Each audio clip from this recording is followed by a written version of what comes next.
want to thank the committee for allowing me the opportunity to testify. I also want to thank the sponsors of this bill, as well as supporters of this bill, including Black and Pink, and also everyone who's personally testified in favor of this bill.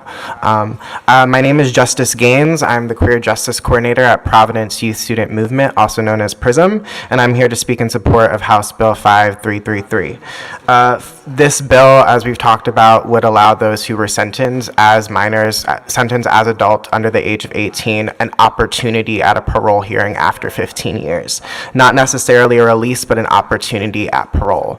I also want to reaffirm that this bill, along with the domestic violence bill and the registry bill, are reaffirming and addressing the rights, the rehabilitation, and the realities of youth in our state, and I think that's a very important thing to do.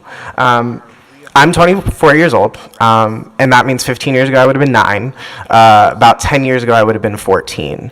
And so for me, this bill is very important because I think of who I was at 14 years old. Right? I think of the things I did. I think of the things I've said to people. I wasn't necessarily always the nicest person. There was times I succumbed to peer pressure. There are many times I did things that might have been shameful or cruel. And I hope things I did would not warrant a life sentence. But I also hope that if I did do anything that warranted a life sentence, who I am now would be who I would be judged on, and not necessarily who I was 10 or 15 years ago.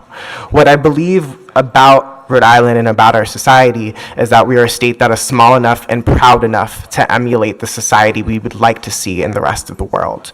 And I believe deeply in my heart that the truth of a society is shown in how we respect our youth, but also in how we allow people to grow. I believe growth is a part of the human condition. And if we don't allow people to show their growth and to prove their growth, then what are we saying about who we feel we actually are?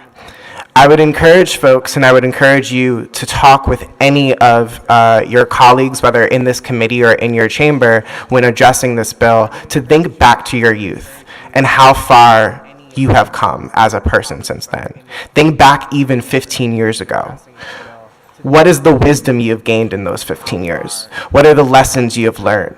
What are the relationships that have helped you grow since then? Are you still the same person you were 15 years ago?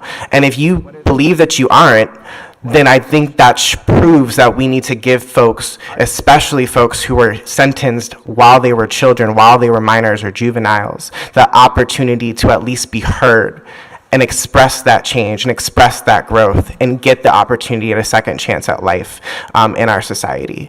That's really all I have to say. I really encourage those of you who are still here to speak to your fellow members in the committee and fellow members in the chamber. This is a very important bill for so many people, not just now, but in the future, and making sure that we have a state that's really respecting and seeing the good and the growth in people. Thank you.